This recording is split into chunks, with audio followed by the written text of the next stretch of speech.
Yo, what's good, everybody? Hope you guys are having a good day. Today is one of those days that it is rough.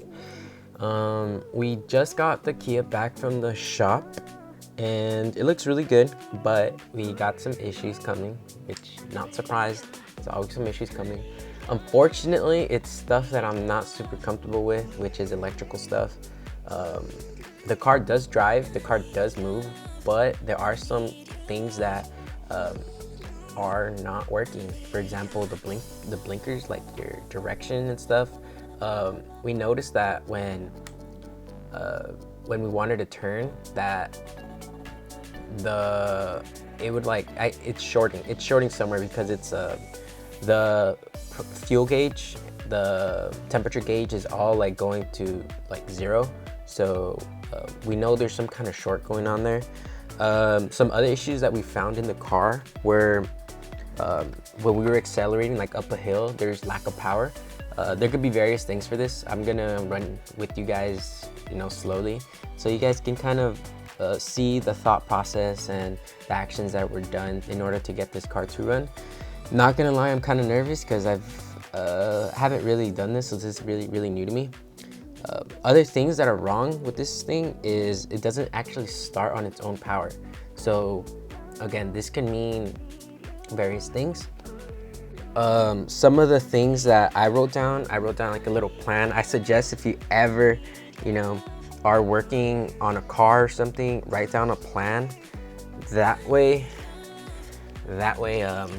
sorry for the mess on my desk.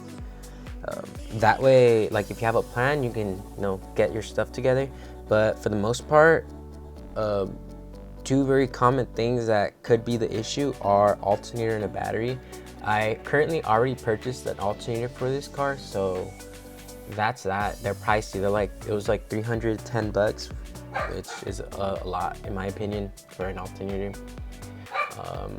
But again, it's an alternator, but it just sucks because we're operating at a net loss right now, so it's kind of just eating up, like, it's just annoying more than anything.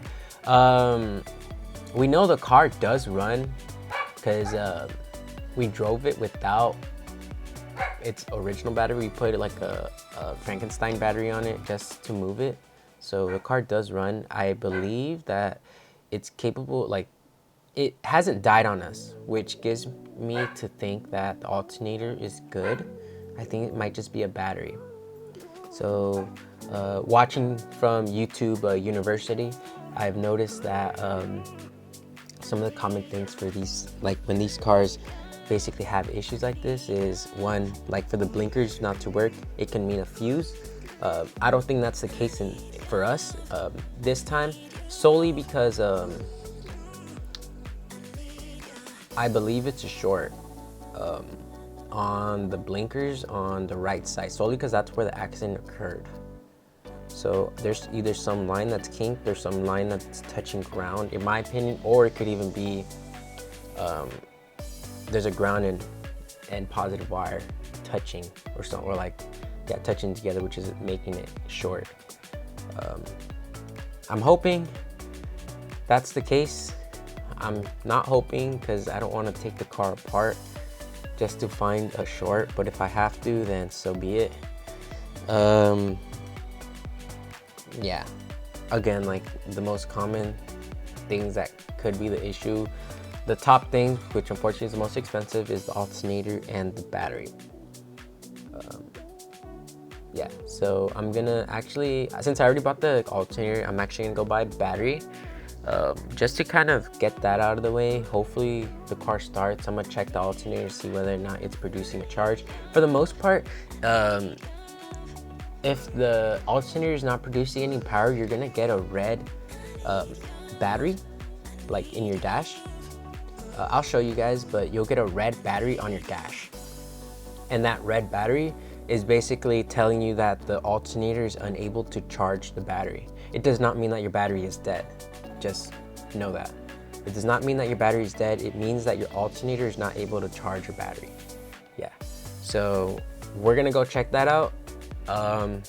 Like I said, for the most part, we weren't receiving that light, so I have reason to believe the alternator is good, but the battery might just be dead. And that short that I'm identifying at the blinkers might be the thing that's shorting the battery or shorting the system, which is allowing it to drain. So yeah, I just kind of wanted to spit out my thought process. Maybe it can help someone out there, because obviously there's people that know way more than me. I don't care, I'm still learning. But I know something that I've learned from my knowledge in school and building stuff. It's not grounding things correctly misleads like a computer or something. But thankfully it's low voltage stuff, so we're not dealing with anything greater than, like, I don't know, like 12 volts, which is good. No, I can get shocked and not die for the most part, or maybe I might be wrong, I don't freaking know. But yeah, stay tuned guys, I'll catch you guys in a bit. Yo, what's good everybody? So quick recap, I just bought the battery. You'll probably see in the other video, the GoPro, but that one thing that I was saying about the battery going off, so let me give you guys an example. So I primed the car already. You'll be able to see in the GoPro how I do it. You just leave the car on auxiliary, you connect the ground, let it run for maybe like 2 seconds, and then you can crank the car up. Don't do it before, because if you do, your alarm's gonna go off. Very annoying. My car went into like a security death thing for like 5 minutes until it killed the battery. I couldn't recharge it, it was bad. So look, now the car's ready to start, right? Starts, but you see that light right there? That little red light, that one right there? What that's saying is the alternator is not able to recharge the battery. So that just means that we need to change the alternator. Thankfully enough, we actually, I bought a new alternator yesterday for this car. So yeah, I don't gotta worry about going AutoZone again. So that's good. It's gonna suck because it's kind of, to get to the alternator is kind of annoying, not gonna lie, considering there's fluids. But I'm gonna try to get it from the bottom. So hopefully that works out. It's just a couple wires. But yeah, I think that's it. We have a bad alternator. Once we get that figured out, then we have to determine what is causing the light to switch, to not switch. And then once we have that, then we're good to go. And that's slow steps, you know? We don't go out at this. We go very we have a methodology for this. Like I mentioned, we start off with the battery. That was probably the most thing. We know the car starts when the car runs. Now it's just determining, well, now we know that it's the alternator's the problem, because we got that red little thing. Battery's not recharging. We know the battery's fully charged. So yeah, let's get it. All right guys, so this is our alternator, our new alternator. As you can see, we got 1, 2, this is probably like a through bolts and stuff that go through the whole system. Then we have this looks like a ground, some kind of ground wire, some kind of connection here. On the old one, I don't know if you guys can see this, but I can't really zoom in, but it's like in there somewhere. In there, but this casing right here looks like it's actually popped off. So yeah, it's probably a good call to have to switch the alternator, which is good. The only thing that sucks is the serpentine belt. I don't even know what that is. Yeah, this serpentine belt. It looks kind of difficult to work on for the most part, but I'm trying to see what is the easiest way to get to the alternator once the engine cools down, because I ain't trying to get burnt, I'm not gonna lie. But yeah, it's currently where we're at. I kind of did this off camera, but don't forget to disconnect your ground wires for your battery. You don't want your battery discharging, nor, since we're working with an electrical system, you don't want anything else to short circuit. So yeah, make sure to disconnect your battery, your ground on your battery. On another note, Make sure to wear safety goggles, guys. I know I look like I don't know, I look freaking weird and shit, but these are cool because I got these at work. They have like little gels around your eyes so nothing goes inside of them. But yeah, make sure to wear them because honestly, your eyesight's valuable, very valuable, and very expensive to ever get replaced. So I suggest you guys take care of it. So with that being said, I'm gonna start on this, see how I get to it. I'm honestly gonna watch some videos first because I have no idea how I'm gonna approach this. To be honest, I've watched videos of people doing it from removing the radiator shroud, but since it's filled with fluids and we just got it filled with fluids not knowing that this was the issue, I'm not trying to just waste money, like 60 bucks worth of fluids just for shits and giggles.